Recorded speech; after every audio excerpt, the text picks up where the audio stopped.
Le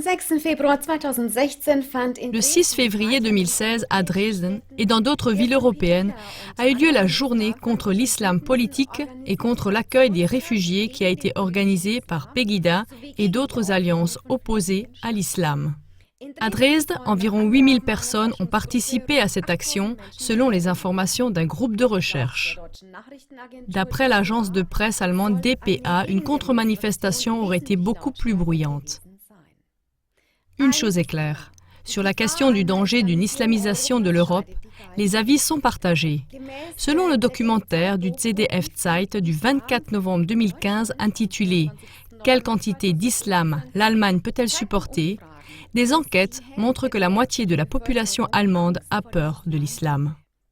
Dans le cadre de la crise actuelle des réfugiés, la peur d'une islamisation augmente de nouveau.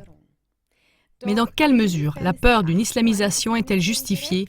Et en fait, que faut-il comprendre fondamentalement concernant l'islam? Au cours de l'histoire, de nombreux courants se sont formés dans l'islam qui diffèrent entre eux dans leurs doctrines religieuses et politiques, voire même qui se contredisent et se combattent. Sur le fond, on doit constater deux choses. Que l'islam est une formation complexe et qu'il y a islam et islam. Tandis que les uns citent des sourates, c'est-à-dire des versets du Coran, qui semblent prouver que l'islam n'est rien d'autre qu'une religion d'épée et de violence, les autres sont dirigés par d'autres sourates qui apportent un autre éclairage sur le Coran. L'islam n'a rien à voir avec la violence. Par exemple, dans un article online du programme allemand de la radio iranienne IRIB, on insiste sur ces sourates qui semblent prouver que l'islam n'approuve pas la violence et le terrorisme. Ali Gandour, d'origine marocaine, apporte une aide précieuse en faisant la différenciation. Gandour a fait ses études à l'université de Leipzig. Il a étudié l'arabisme et la politologie avec comme spécialité l'islamologie. Depuis 2012, il est collaborateur scientifique au Centre de théologie islamique de Münster. Gandour fait la différence entre d'un côté l'islam comme religion et d'un autre côté l'islam comme idéologie. L'islam religieux contient les aspects suivants: le suprarationnel, l'irrationnel, l'émotionnel, le soufisme, c'est-à-dire une orientation mystique et spirituelle qui fait partie intégrante de l'islam sunnite. Il inclut aussi le cœur et tout simplement l'homme dans sa totalité et sa diversité. Et justement, tous ces éléments seront combattus à présent avec les doctrines du wahhabisme, un courant qui est né des doctrines de Ben Abdel Wahhab et ses participants au XVIIIe et XIXe siècle. Les wahhabites voyaient dans bon nombre de pratiques des musulmans une forme de superstition qui devait être combattue. Selon eux, la religion devrait être démystifiée et endoctrinée, c'est-à-dire que l'idéologie et la norme, et non plus l'homme, devraient se trouver au centre. Ali Gandour l'explique comme suit, je cite.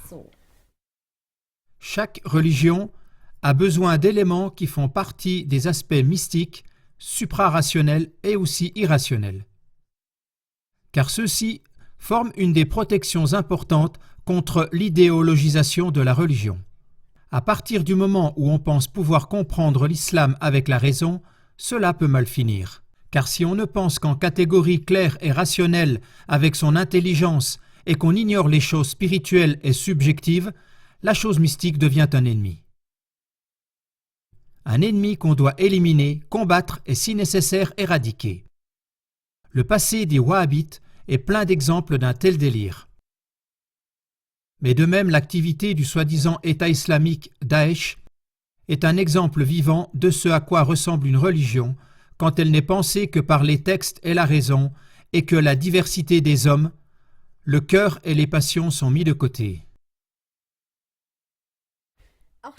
De même, le journaliste jordano-allemand et spécialiste de l'islamisme, Yassine Moucharbache, a indiqué que les terroristes qui se réclament de l'islam suivent une idéologie et qu'il ne faut pas les confondre avec des pratiquants d'une religion. Dans ce sens, si on fait la différence entre l'islam religion et l'islam idéologie, on ne peut pas parler du danger d'une islamisation. Dans ce cas, il ne faut pas imputer cette idéologie qui justifie la violence à la religion de l'islam. On doit plutôt parler du danger d'une idéologisation que celle-ci représente des points de vue politiques, religieux ou même non religieux.